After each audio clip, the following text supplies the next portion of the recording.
Hey, what's up, everybody? Like I promised, I was going to do a little more in-depth review on the Ark in the Darkness movie slash documentary. I had taken some notes when I was watching the actual movie itself. Thursday, I believe it was, is when we went to go see it. And so for some of you, it's no longer in theaters. For others, it's coming up, I think, on April 1st and some other key dates across the country. So check out this movie for sure, documentary. So, it's movie slash documentary.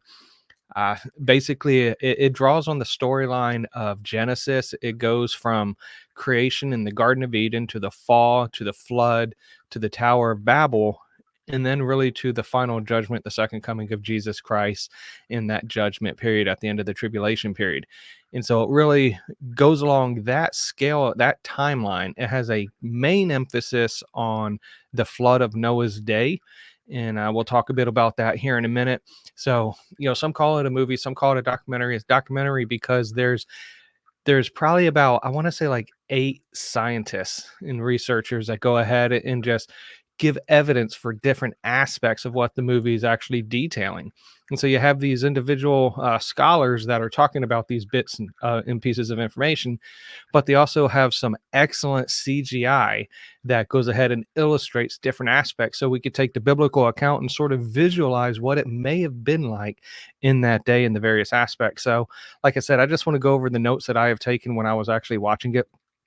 So one thing I've known, I haven't been to the movie theater in a long time, but the one thing I noticed is when I went to this one, there was no smut. There was no trailers for stuff that are like highly immoral and just, I don't want to see, all this just nonsense before I watch a good, wholesome movie. And so the good thing about watching this, I don't know if it was this theater or if this was part of the aspect of them playing it in the theater to say, hey, we're only going to have good content prior to the movie showing. I like that part.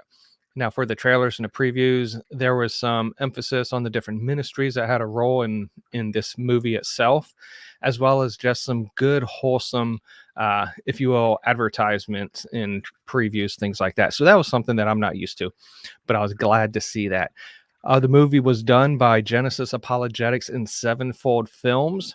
Uh, so I've seen years ago up in South Dakota, I've seen the movie Genesis Paradise Lost. And I believe they had a role in it as well back then. And that was a fascinating documentary movie as well, talking about origins to creation, the fall of mankind. So if you haven't seen Genesis Paradise Lost, I'd highly encourage you to check it out as well. And so the executive producer is Dr. Daniel Biddle. And so I know that Once Lost Ministries, they have interviewed Dr. Biddle before. And so if you want to check that out, go ahead, head over to Once Lost Ministries and watch that interview. It's really good. A couple of them talk about different aspects of why they chose one key word as the theme of this movie. And you'll have to find out, check out that interview to find out what is that key word for the theme of the movie. And it's fascinating and I love it in that word that they chose. So it's produced by Daniel Biddle. Like I said, there's interviews throughout with, I want to say, like 8 scholars, scientists. Some of them were from Liberty University. Some of them have their own creation ministries as well. Dr. Charles Jackson was from Point of Origins Ministries. And then there's a few others as well. But like I said, a few of them were actually from Liberty University, my alma mater. And so that was excellent, great to see. Uh, One thing they say in there is the fact that the flood of Noah is key to understanding not just geology, but also why humanity is the way we are. So I thought that was a profound insight that they said that the flood of Noah's day is key to understanding not just the geology, but also why humanity is the way we are. Like I said, the CGI is really great. They showed dinosaurs, they showed the flood, they showed torrential rainfall, tsunamis. One thing they do excellent job at is in the flood, we think of like maybe just one flood event, but they go through different phases on like phase 1. This is what happened. Phase 2, this is what would have happened. Phase 3 and phase 4. And so they actually step it through various phases of the flood. And I thought that was fascinating. I haven't thought about that before. And so in each aspect, if you've ever seen like scientific documentaries, how they try to reenact like a tsunami or an earthquake or stuff like that, you know, like the illustrations, the CGI that they use to go ahead and visualize it. And here is no different. It was just excellent the way that they showed all the evidences, tried to show how certain things transpired and happened. And CGI was just great. One thing I have to say though is I'm not sure who the narrator was, but it made me wanting Morgan Freeman. It made me want Morgan Freeman. And he did a good job in articulating and enunciating and stuff like that. But for me, it was the narration was kind of slow. And so sometimes it was just there wasn't a whole lot of energy behind it. There was emphasis on certain words, and that was great, but there was like a lack of energy, it seemed. What else did I make notes of? They explain the origins of life and the fall of mankind in the beginning of the movie. And then from there, they go ahead and dive into the flood. So it's about 40 minutes worth, I want to say, of origins and creation of man and how life was and the age of man. And then getting into the flood. So it's about 40 minutes into the movie documentary. Uh, it does show, it does sort of visualize and illustrate what they believe during this pre-fall condition when every intent of man was only evil continually. It does show the fact that these people are doing wicked things. Like it shows a mother carrying uh, s- like a basket up a bunch of stairs, and then she gets to the ledge, and there's a idol of Moloch there, and then you just see her drop this basket. But right before she drops the basket, you see a little baby hand stick out, and so you see that with the wickedness that was great in mankind during that time prior to the flood. In fact, again, they're sacrificing their children. And we can't prove this biblically per se, but it does give the impression that the wickedness was great to that degree. And we see this worship of Moloch even after the flood, unfortunately, as well. But it shows all the different idols that they built, the statues they built up, a lot of violence that's going on. They did articulate that dinosaurs, animals were all vegetarians in the beginning. And then when the fall had happened, everything turned into a lot of the dinosaurs turned into carnivorous animals. And then you get diseases and all these other things popping up. Uh, if you are not a young earth creationist, then this movie will challenge you as far as some of the views that you reject as far as not being a young earth creationist. One of the things, you know, I really have a hard time wrestling with is how can somebody that believes in evolution believe in a global flood as well? I believe they go hand in hand, especially when you look at the rate of the age of mankind and how like Methuselah was 969 years old and Adam I think was 930 years old, and so the age of mankind before the flood was very high, and then after the flood it just took a nosedive, right? And so they talk about that as one of the evidences. If this was all made up, if this was all fictional tales, legends, we wouldn't see. I forget how they put it. Let's see if I haven't made it.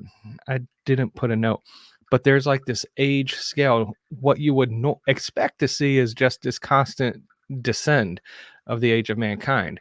But what you actually see when you're tracking the names and the actual ages of life, you don't see a slope like that. What you see is you see like a swing like that. So yeah, I forget what they call it, but it's very interesting because there's some sort of event that makes the age of life of mankind just drop substantially. And then you'd argue it'd be a flood. But there's very strong evidence as far as the global flood is concerned. One of the things is because they do take the flood of Noah's day and they parallel it with the second coming of Christ and the judgments that's going to happen at the end of the tribulation period. One of the things they argue is the fact that if you try to say that the flood of Noah's day was just a Mesopotamian flood, it was just a local flood and it wasn't global, then number one, why would we believe that the second coming would be a worldwide coming and judgment as opposed to just a localized one? Because we're told in Second Peter chapter 3 that as the days of Noah, so too will be the coming of man. And so in very similar fashion, how life was then and the fact that it was global and seen worldwide, so too would be the second coming. And so if it's a localized flood, you would only have a localized judgment in the second coming. It doesn't make sense. The other aspect is the fact that if it was a localized flood, there would be no need for Noah to build the ark. Noah could have just left, gone hundreds of miles away and taken, haven, in some other country or territory, and then Mesopotamia would have been flooded. But then again, if the whole purpose of the flood was to go ahead and destroy the wickedness of man across the face of the earth, well, if it's a localized flood, what about men that were over here and over there? They're not being removed. And so it can't be a localized flood. Another thing about this documentary movie is the fact that they take scientific information that is very difficult to really understand and grasp, and they dumb it down for people like me to be able to understand it very well.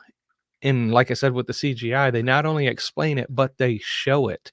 They have a lot of excellent pieces of scientific evidence talk about whether it's the sedimentary layers, whether it's certain fossils that were found that would make no sense. Like, why are we finding saltwater creatures in the middle of continents, where there would be no salt water there? Or how do the Grand Canyons prove a global flood as opposed to a local flood or a canyon carving that out over billions and millions of years? And so there's a lot of excellent scientific information out there. Like I said, there's an emphasis on the second judgment. They look at the flood and they look at what life was like then and things that were transpiring. And then, like scripture says, as it was in the days of Noah, so too it will be when the Son of Man comes. And so they do parallel the flood of Noah with the second coming of Jesus Christ. And they talk a little bit about that. They don't really hit the second coming really hard, but it's not preterism.